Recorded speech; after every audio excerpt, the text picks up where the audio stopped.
You know, to have a career in motorcycle was never clear-cut by any means, but I just loved motorcycles. I loved drawing motorcycles. I loved building motorcycles. I wasn't really good in school because I was constantly drawing motorcycles in my math book, and you know, it was hard to concentrate on anything else. My name is Ola Stenegärd. I'm the Director of Design for Indian Motorcycle. We are in Sweden, on an island in the middle of the Baltic Sea called Gotland. And more precisely, we're in my garage. So my first memory of a motorcycle isn't actually a motorcycle, it's a moped. But it was a chopper moped, and it was my brother's. And if I'd done the math correct, I must have been like 3 or 4 years old. And he took me on a ride. And I was sitting in front of him on that white banana seat. He had a long fork, it had 8 hangers, and it was just fucking awesome. I grew up on a farm, and 3 older brothers, all kind of motorheads. And sometimes I thought that they're actually more into working on and building their own stuff, farm equipment, than actually farming. They were modifying their tractors, they were building their own equipment. They were all into, typical Swedish, you're into choppers or V8s. But they were always like chopper magazines, hot rod magazines. So I was always hanging out with them, and they were always, you know, they had long hair, listening to Black Sabbath, listening to Led Zeppelin. When they kind of realized I was into, you know, I really liked motorcycles and I thought it was cool, they were like, okay, there's just one kind of motorcycles, choppers. If you want to be into motorcycles, that's the only motorcycle you can be into, choppers. So I was like, okay, that's it, end of story. So that's how it got started. But it took a long time till I pieced drawing motorcycles together with building motorcycles. Like, to figure out these pieces of the puzzle, it just took a long time. You know, it's not like today. And there were a lot of people in my life. There were teachers, there were friends, there were like a lot of people that kind of like, I guess they were mentors. And bit by bit, they kind of pushed me in the right direction, and you do step by step by step. And eventually you kind of realize that there's a job existing of designing motorcycles. In the beginning, it was like becoming an astronaut. It was so far away. Like, you know, sometimes you would stumble on an article in a magazine that someone actually sketched a motorcycle that exists. And for me, it was like mind-blowing. Like, can you do that for a living? When I got into industrial design university, that's when I moved to Stockholm.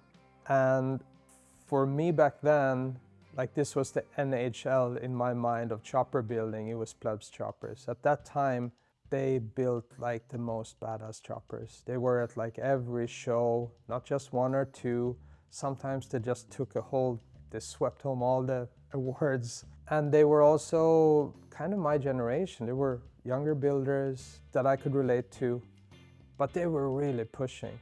When I moved to Stockholm, I applied to the club and was accepted as a prospected for about a year.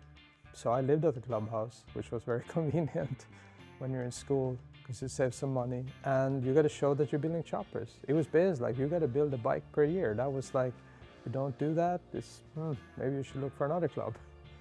So you had to push.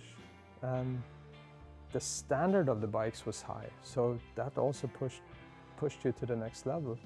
After a year, I got the patch and been a member ever since. I mean, when I got into, like, more into the scene, you understood, like, everyone's like, no, it's about proportion. You know, it's gotta sit right. It's gotta have the right wheel combo. It's gotta have the right proportion. The 3 most important things: proportion, proportion, proportion. And if you get the proportion right, the rest of the stuff comes together pretty easy, but you gotta nail the proportion. Yeah, the interesting thing when I started studying design, I mean, that's kind of what you learn about design as well. You start with the proportion, you gotta set the stance, you gotta have the right wheel combo. It's like, dude, I heard this before. Interesting. But of course, in the chopper world, it's kind of homemade. Then you go to the second read.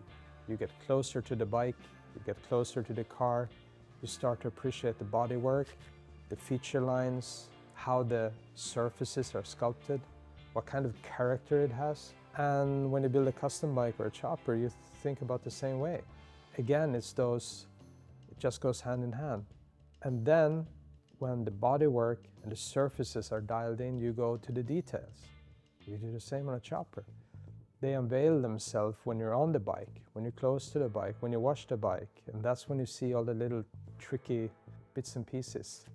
And that's exactly what you learn in design school. First read, second read, third read. It's like, that's exactly how we build custom bikes. But of course, in that scene, it's all homemade because it kind of makes sense.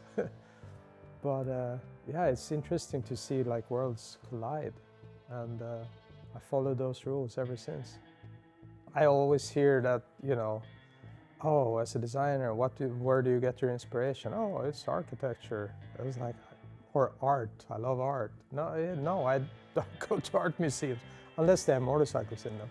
And I'm super boring in that sense. And everyone, they're expecting these really deep answers. I'm like, no, actually, I just love motorcycles. The scene is so big, like just go to any custom show or look back in history. Just look back in history and all the awesome motorcycles that was made back in the day. And that's what draws me back to Indian all the time. Indian motorcycle has a very close connection to me, not only because I love the brand, but also because I'm Swedish, because one of the founders, Oskar Hedström, was Swedish. He had Swedish roots.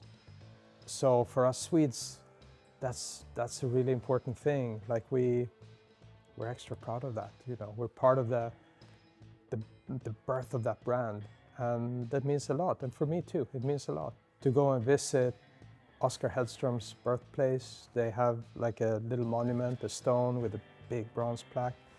It's heavy. You feel the history right there. Basically, my whole team, everyone, we work on motorcycles. We customize them ourselves, some more than others. I don't think anyone in the team rides a bone stock bike. So everyone is doing this on some level or another. When you're working on bikes, you have that in the back of your head, because in that sense, we're also the first customer, right? I mean, we also spend a lot of time talking to customers. We talk to dealers, we talk to customizers to really make sure that we leave no stone unturned. If you work on the bike yourself and if you live and breathe that customer experience, it's a huge help, of course.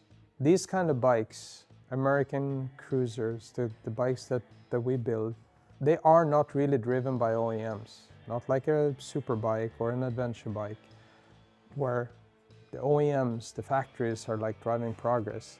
The bikes that we are working on, they are driven by the street. They're driven by customizers. They're driven by the trends on the streets. I mean, it really helps to live that life, to understand how you should prepare the bikes for the street to take it to the next level. And I think you got to respect that and understand it. If you do that, it makes it much easier to develop that blank canvas, because it's still got to be a good looking canvas. Otherwise, the customer is not going to buy it. My main project right now is a 22 Chief, and I basically bought it just to build a chopper. So for me to build this chopper of the Chief is literally about like testing all the theories and ideas that me and Rich had while we were designing the actual production bike. It's just like, oh, this is what we talked about. What if you straighten out that tube? Oh yeah, now the rake is going to be perfect.